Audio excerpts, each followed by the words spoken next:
Good morning my dear student, कैसे आप। Previous lecture में हमने इंट्रोडक्शन टू कैपेसिटर हमने बताया था, तो उम्मीद करते हैं कि आपने पूरा उस लेक्चर को देखा होगा, यानी इंट्रोडक्शन टू कैपेसिटर। कैपेसिटर के बारे में क्या बताया गया था। कैपेसिटर क्या होता है, एक डिवाइस होता है, क्या करता है, to store electrical energy, to store electrical charge. इसकी प्रॉपर्टी क्या होती है, कैपेसिटेंस होती है। कैपेसिटेंस क्या करता है, to hold the charge, to hold the charge क्या होता है कैपेसिटेंस। कितना हमने पढ़ा था, C = Q/V पढ़ा था, C = Q/V पढ़ा था, यानी चार्ज और पोटेंशियल का जो रेशियो है उसको क्या बताया गया था, कैपेसिटेंस। यूनिट क्या होती है, फैरेड यूनिट बताई गई थी। आज हम उसी के आगे टॉपिक लेके आए हैं। टॉपिक हम लेके आए हैं कैपेसिटेंस हमको निकालना स्फेरिकल कंडक्टर या स्फेरिकल कैपेसिटर का, स्फेरिकल कंडक्टर और स्फेरिकल कैपेसिटर का। तो मेरा नाम है राकेश कुमार विश्वकर्मा। इस छोटे से channel physics of by Rakesh sir में आपका स्वागत है। देखते रहिए, कमेंट करिए, शेयर करिए। तो चलिए शुरू करते हैं।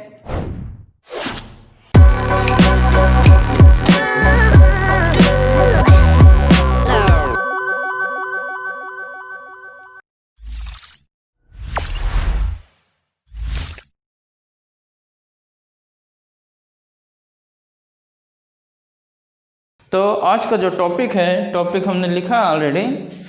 तो ये हमारा क्या है टॉपिक, कैपेसिटेंस। क्या है हमारा capacitance, capacitance of spherical conductor या स्फेरिकल कैपेसिटर भी उसी नाम से जाना जाता है। ये भी कि कैपेसिटेंस ऑफ स्फेरिकल कंडक्टर या स्फेरिकल कैपेसिटर। कैपेसिटर कंडक्टर का ही मोस्टली बना होता है।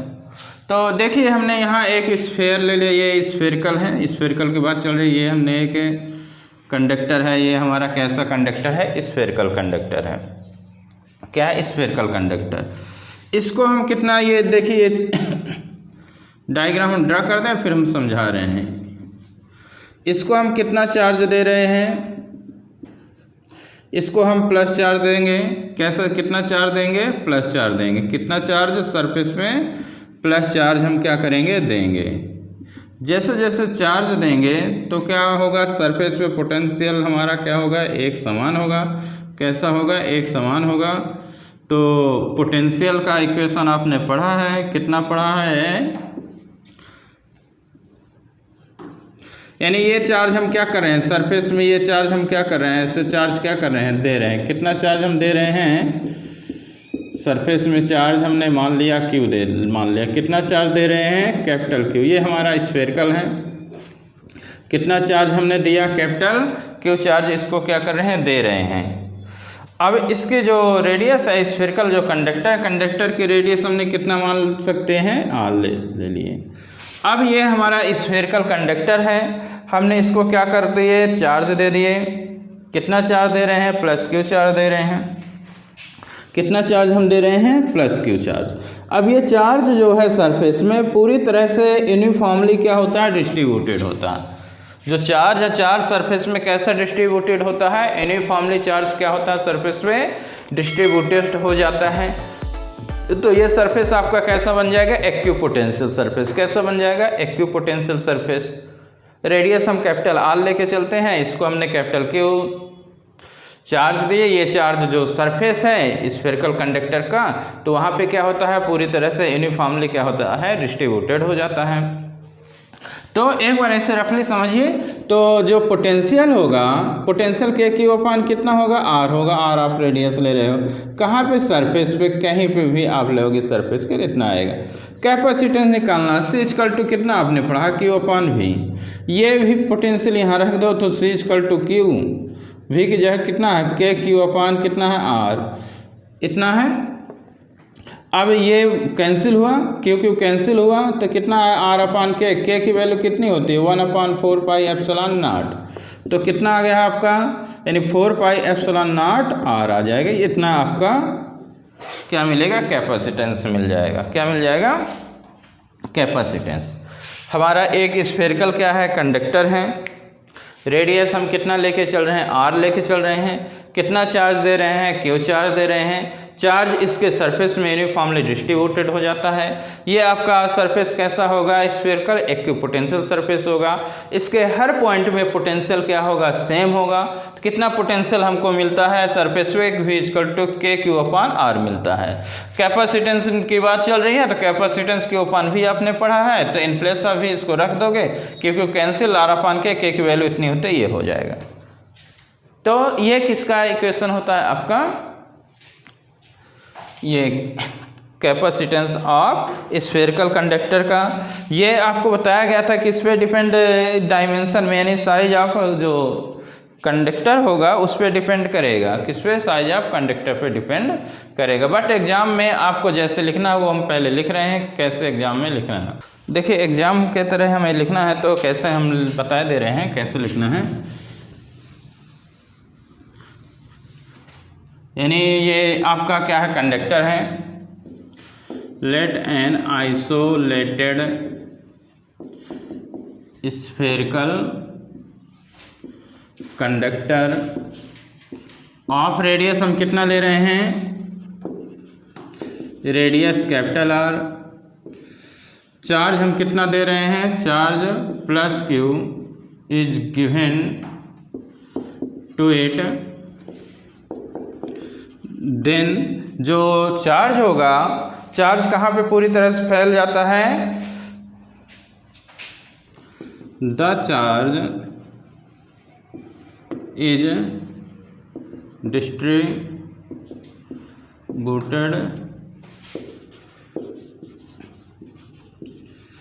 पूरे सरफेस में, यानी यूनिफॉर्मली चार्ज क्या हो जाएगा, पूरे सरफेस में क्या हो जाएगा, फैल जाएगा, यानी ओवर इट्स अपर सरफेस।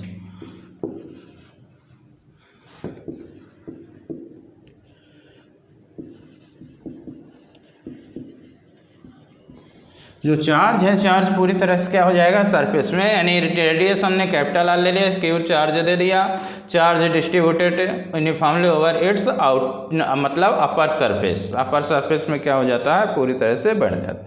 तो ये कैसा सरफेस बिहेव करेगा, यानी surface of conductor in this condition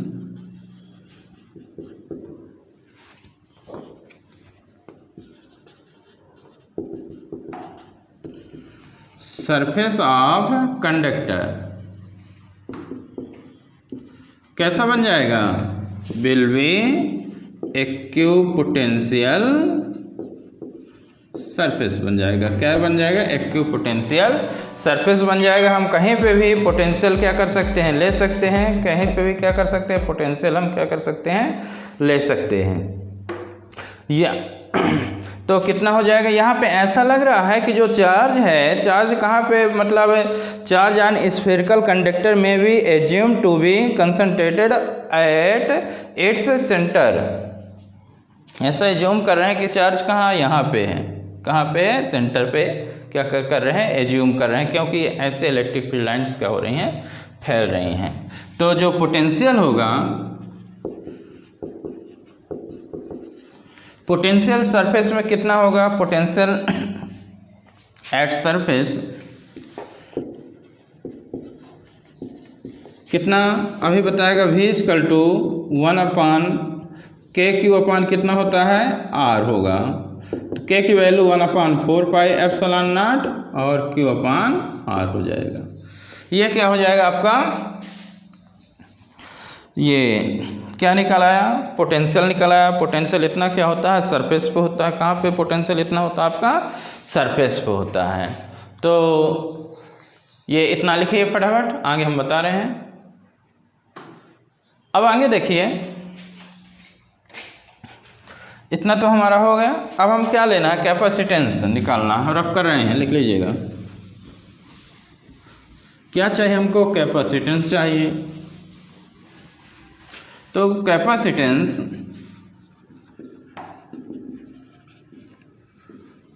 of spherical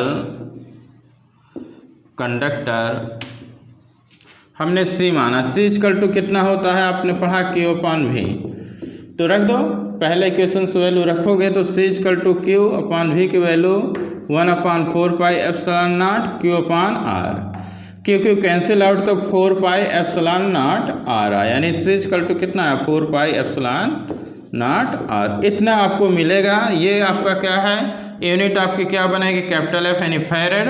ये आपका मेन इक्वेशन हो गया, दिस इज रिक्वायर्ड एक्सप्रेशन हो गया। ये आपका मेन, आपको ऐसे एग्जाम में क्या कर देना, लिख देना है, बहुत सिंपल है। तो यहाँ पे ये स्फेरिकल कंडक्टर होगा किस पे, यानी सी साइज किस पे डिपेंड करेगा, 4πε0 तो फिक्स है, तो सी यानी आर ज़्यादा तो कैपेसिटेंस ज़्यादा, आर कम तो कैपेसिटेंस क्या होगा आपका कम होगा, कैपेसिटेंस क्या होगा आपका कम होगा। यानी कैसा रिलेशन आ रहा है आपका, डायरेक्टली प्रोपोर्शनल हो रहा है।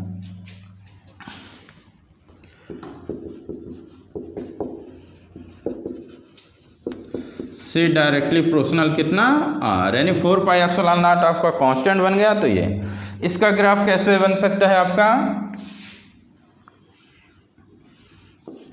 इस प्रकार, यानी डायरेक्टली प्रोपोर्शनल है। ये कैसा हमको लाइन मिलेगा, स्ट्रेट लाइन मिलेगा। कैसा लाइन मिलेगा, स्ट्रेट लाइन। यदि इनके बीच की ग्राफ ड्रा करोगे तो यानी सी ज़्यादा, आर ज़्यादा तो सी ज़्यादा, आर ज़्यादा तो क्या होगा, सी ज़्यादा होगा। ये किस पे डिपेंड करता है, कैपेसिटेंस के बारे में पहले ही बताया गया था, साइज ऑफ कंडक्टर पे डिपेंड करेगा, साइज ऑफ कंडक्टर पे डिपेंड करेगा, और मीडियम टाइप ऑफ मटेरियल पे क्या करता है, डिपेंड करता है। तो ये आपका किसका हमने इक्वेशन करा दिया, कैपेसिटेंस ऑफ स्फेरिकल कंडक्टर। अब इससे के आगे है, इसको अच्छा नहीं माना गया है, यानी ये जो कंडक्टर है क्यों अच्छा नहीं माना गया, अभी हम बता रहे हैं आपको। एग्जाम में जितना लिखना है वो आपका कंप्लीट हो गया, थोड़ा सा समझना है। यानी दिस इज नॉट गुड, ये अच्छा नहीं माना गया, this is not good capacitor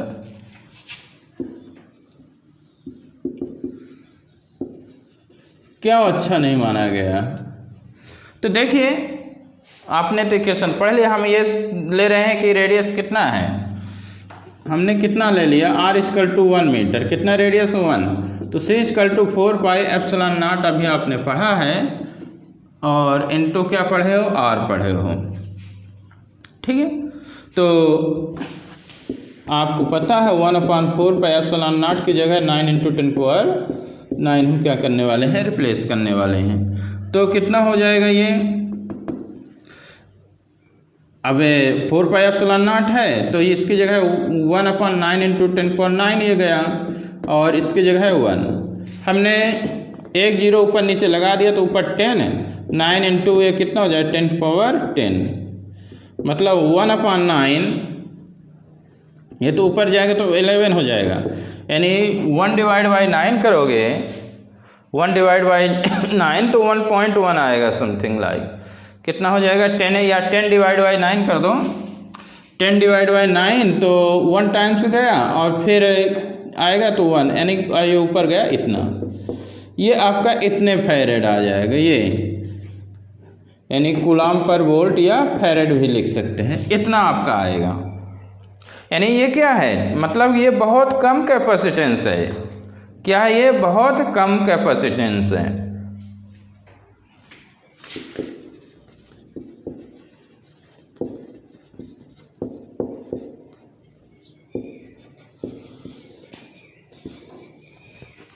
देखिए 1 मीटर रेडियस, हमको 1 मीटर इतना रेडियस लेना पड़ेगा, 1 मीटर लेना पड़ेगा आपको, इतना रेडियस जब लेंगे तो कितना, यानी कितना कम आ रहा है, देखिए 1.1 10⁻⁻10, यानी 10⁻⁻10 लगा, नीचे ले जाओगे और डिवाइड करो तो क्या है, और कम आएगा, बहुत बहुत कम कैपेसिटेंस हमको मिल रहा है। क्या मिल रहा है, बहुत कम कैपेसिटेंस क्या हो रहा है, हमको मिल रहा है। यहाँ पे देखते हैं, जब हम रेडियस 1 मीटर लें तो कितना आ रहा है आपका 1.1 10⁻⁻10 आ रहा है, 1.1 × 10⁻⁻10 आ रहा है। यदि आप 1 किलोमीटर लें, यदि रेडियस आप कितना ले लिए, यदि r = 1 किलोमीटर ले लिए, यानी 10 पावर कितना हो जाएगा 1 किलोमीटर 10 पावर कितना आ जाएगा आपका 3 हो जाएगा, यानी 1000 किलोमीटर। मान लो 1000 किलोमीटर ले लिए, कितना 1000 किलोमीटर ले लिए तो कितना बन जाएगा 1000 या 10 पावर 3 और 1 किलोमीटर तो यानी 10 पावर 5। तो इसमें भी आप क्या कर सकते हो, कैलकुलेट कर सकते हो। तो क्या होगा कि बहुत कम हमको मिल रहा है, कैसा मिलेगा, बहुत कम। तो ये देखिए यानी आप इसको देखेंगे 1 मीटर रेडियस है इतना डायमीटर मिलेंगे तो बहुत ज़्यादा, तो कितना बहुत कम कैपेसिटेंस मिल रहा है। सेकंड कंडीशन में हम ये ले रहे हैं, ये पहले नंबर पे ले लीजिएगा, ठीक है। यहाँ पे रेडियस लेके चल रहे हैं। अब हम ये लेके चल रहे हैं कि कैपेसिटेंस कितना ले रहे हैं कि यानी 1 फैरेड हमको कैपेसिटेंस चाहिए तो कितना रेडियस चाहिए। हम क्या चाह रहे हैं, हम ये चाह रहे हैं कि कैपेसिटेंस कितना आए 1 फैरेड। कितना कैपेसिटेंस आए 1 फैरेड हमको कैपेसिटेंस चाहिए। तो 1 फैरेड जब कैपेसिटेंस चाहिए तो रेडियस कितना होना चाहिए वो कैलकुलेट किए देते हैं। तो रेडियस कितना होना चाहिए यानी कितना बड़ा कंडक्टर होगा, कैपेसिटर होगा। तो C = 4πε0 R, तो R = 1/4πε0 × C। तो ये वैल्यू तो पता है, ये हो गया। और C कितना है 1, यानी R = कितना है 9 × 10⁹ मीटर, इतना आया। इतना रेडियस होना, कितना बड़ा, देखिए 1 फैरेड की ज़रूरत हमको, तो कितना रेडियस की ज़रूरत है 9 × 10⁹ रेडियस की ज़रूरत है, इतना रेडियस की ज़रूरत होती है। अच्छा बताइए अर्थ का डायमीटर कितना होता है, डायमीटर आप अर्थ 11 में पढ़े होंगे, इससे ज़्यादा होता है, इससे कम, इससे कम होता है। जो रेडियस ऑफ जो अर्थ होता है, रेडियस ऑफ जो अर्थ होता है इससे कम होता है। कितना पढ़े आपने, इतने मीटर पढ़े हैं, 6.4 × 10⁶ मीटर पढ़े हुए हैं।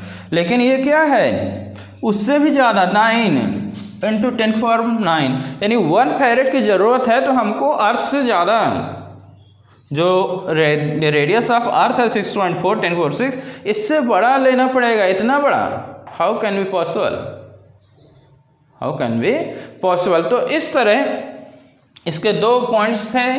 तो इन्हीं पॉइंटों के आधार पे ये कैपेसिटर क्या है कि फेल हो गया। ये कैपेसिटर क्या है प्रॉब्लम हुई इस कैपेसिटर में। तो प्रॉब्लम विथ स्फेरिकल कंडक्टर हमने बताया। तो अब देखिए स्फेरिकल कंडक्टर के साथ कैसे प्रॉब्लम है, नहीं स्फेरिकल कंडक्टर में तो रब किए दे रहे हैं, यानी आपको बताया गया है, क्या बताया गया कि ये यानी आपको 1 फैरेड भी चाहिए तो आपको रेडियस जो लेना पड़ेगा अर्थ से ज़्यादा बड़ा लेना पड़ेगा, ठीक है। और एक पॉइंट क्या बताया गया है कि ये बताया गया कि यानी 1 मीटर है तो भी कैपेसिटेंस हमें बहुत कम प्राप्त होता है। तो जो प्रॉब्लम है, प्रॉब्लम विथ स्फेरिकल कैपेसिटर, तो पहला नंबर पे आप क्या लिख दोगे कि यानी ये आपका स्फेरिकल है तो क्या करता है, एनर्जी इसमें बाउंड नहीं होती है। एनर्जी क्या होती है इसकी, फैली हुई होती है। क्या होती है एनर्जी इसमें, फैली हुई होती है। पहले ये मतलब इस प्रकार कहाँ तक ये फैली होती है, इनफाइनाइट तक। कहाँ तक फैली हुई होगी, इनफाइनाइट तक। यानी एनर्जी इज नॉट बाउंडेड, यानी एनर्जी इसमें बाउंड नहीं होती है। Energy is not bounded. कहाँ तक एक्सटेंड होती है, R टू इनफाइनाइट, इनफाइनाइट तक। R तो इसका रेडियस हो जाता है, यानी R से कहाँ तक फैली होती है, इनफाइनाइट तक। मतलब कि ये क्या है, एनर्जी इसमें बाउंड नहीं होती। स्फेरिकल जो आपका कैपेसिटर होता है इसमें एनर्जी बाउंड नहीं होती। एनर्जी इसमें क्या होती है, पूरी क्या होती है, ऐसे क्या होती है, एनर्जी बिखरी होती है। कैसे समेटोगे, ठीक। और दूसरी प्रॉब्लम आपने क्या पढ़ा है कि C = कितना पढ़े, 4πε0 R। यानी 1 मीटर आप ले रहे हैं तो कैपेसिटेंस हमको बहुत ही कम में मिल रहा है। यानी कैपेसिटेंस कितना मिल रहा है, बहुत ही क्या मिल रहा है, 1 मीटर पे कितना आ गया था आपका, 1 मीटर लिए तो कैपेसिटेंस 1.1 10⁻⁻ में 10 आया था कूलम पर वोल्ट या फैराडे इसकी होती, यानी 1 मीटर भी आपको चाहिए रेडियस का कैपेसिटर, तो कितना आएगा, इतना बहुत बहुत बहुत कम मिल रहा है, यानी कैपेसिटेंस क्या मिल रहा है, बहुत ही कम, वेरी स्मॉल कैपेसिटेंस क्या होता है हमको प्राप्त होता है। तो ये क्या थे, दो बेसिक जो रीजन्स यानी प्रॉब्लम विथ स्फेरिकल कंडक्टर थे। तो अब आगे हम इसी में थोड़ा सा बता दे रहे हैं कि जो पैरेलल है, पैरेलल प्लेट कैपेसिटर, उसके बारे में थोड़ा सा इंट्रोडक्शन हो जाए, फिर अगले लेक्चर में बताएंगे। तो इसमें तो बता देगा कि एनर्जी क्या है, बाउंड नहीं होती है, पूरी बिखरी हुई होती है, फैली हुई होती है, और 1 मीटर यदि हम रेडियस ले रहे हैं तो हमको क्या है, कैपेसिटेंस क्या होता है, बहुत ही कम क्या होता है, प्राप्त होता है। ठीक है, अब आगे देखिए, इसी में हम किसका डिस्कशन कर रहे हैं, थोड़ा सा पैरेलल प्लेट कैपेसिटर का किसका डिस्कशन किए दे रहे हैं, पैरेलल प्लेट।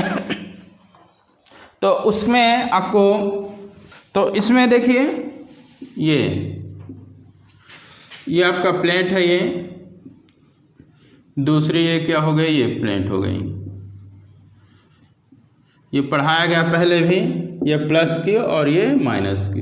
तो ये प्लस है, क्या है आपका प्लस है, और ये क्या है, माइनस है, क्या है, माइनस है। तो जो इलेक्ट्रिक फील्ड लाइंस होती हैं, पॉजिटिव टू किधर की ओर चलती हैं, नेगेटिव की ओर चलती हैं, किधर की ओर चलती हैं, पॉजिटिव टू नेगेटिव। तो ये आपका प्लस है, ये क्या है आपका माइनस है। तो जो इलेक्ट्रिक फील्ड लाइंस होती हैं, ये कैसे, पॉजिटिव टू नेगेटिव, ये इस प्रकार। तो मतलब यहाँ से एनर्जी यहाँ आनी, एनर्जी इसमें क्या हो रही है, बाउंड हो रही है, इसमें बिखर नहीं रही, यहाँ से यहाँ आनी, दोनों प्लेटों के बीच क्या हो रही है, प्लेटों के बीच। ये क्या है, एनर्जी देखिए, positive to negative electric field lines होती हैं, मतलब इसमें एनर्जी क्या है, बाउंडेड है बिटवीन प्लेट्स। तो energy bounded between plates, plates के बीच एनर्जी क्या होती है, इसमें बाउंडेड होती है। अब दूसरी बात ये करो कि कैपेसिटेंस हमको ज़्यादा चाहिए, कैपेसिटेंस क्या चाहिए, ज़्यादा चाहिए। तो कैपेसिटेंस इज मोर, तो आपने क्या पढ़ा, C इक्वल टू क्या पढ़े हो, Q/V। C ज़्यादा चाहिए, चार्ज ज़्यादा हो तो कैपेसिटेंस ज़्यादा होगा, बट पोटेंशियल क्या होना चाहिए, कम होना चाहिए। तो क्या होता है,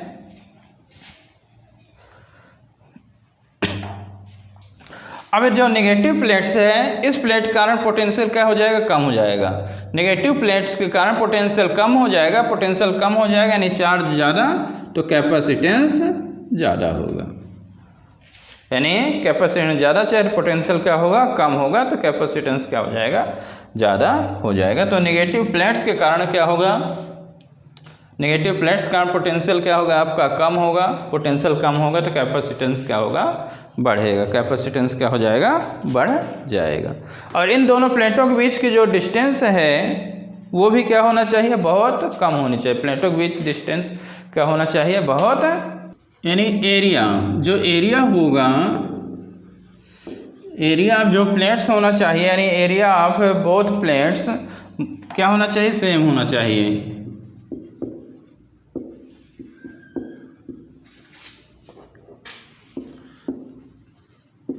मस्ट बी सेम। साइज से मतलब नहीं रहेगा, यानी शेप से मतलब नहीं रहेगा, यानी शेप अलग हो सकता है।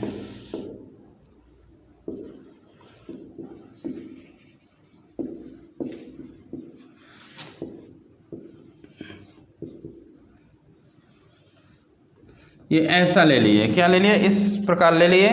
तो A1 और ये A2 है, तो यानी A1 इक्वल टू क्या होना चाहिए, A2 होना चाहिए। थोड़ा स्फेरिकल की बात कर रहे हैं, उसकी पैरेलल की, इस प्रकार होना चाहिए। यानी एरिया ऑफ जो बोथ प्लेट है मस्ट भी क्या होना चाहिए, सेम होना चाहिए। शेप में डिफर अलग हो सकता है, बट एरिया क्या होना चाहिए, सेम। दूसरे पॉइंट हम ये ले रहे हैं कि दोनों जो प्लेट हमारी ये ऐसे